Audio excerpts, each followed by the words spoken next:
Islamic জনপ্রিয় একজন বক্তা এবং কওমি লাইনে সবাই আমরা জানি। হঠাৎ করে বাংলাদেশ জামায়াত ইসলামী অংশগ্রহণ করার কারণটা একটু আমাদেরকে একটু বলবেন, জামাতে আসা। বিসমিল্লাহির রহমানির রহিম। আমি মনে করি আল্লাহ তাআলা আমাকে যে জ্ঞান, যোগ্যতা এবং প্রতিভা দিয়েছেন, আমাদের জীবনটা তো সবার জীবনই বড় ক্ষুদ্র, শুরু হতে হতে না হতেই শেষ হয়ে যায়।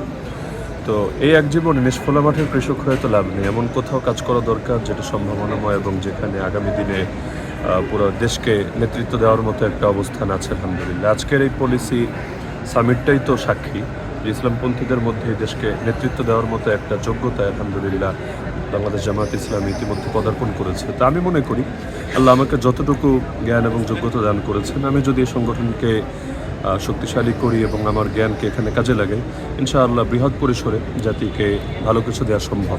এবং সকলের সম্মিলিত প্রচেষ্টাই তো দুনিয়াতে গাড়ি যেভাবে কয়েকটা চাকা মিলিয়ে সামনে আগায়, সকলের সম্মিলিত প্রচেষ্টাই আল্লাহর দিন সামনে এগিয়ে যাবে। তো যার কারণে মূলত এই লক্ষ্যকে সামনে রেখে বাংলাদেশ জামায়াত ইসলামের সঙ্গে আমার সম্পৃক্ত হওয়া।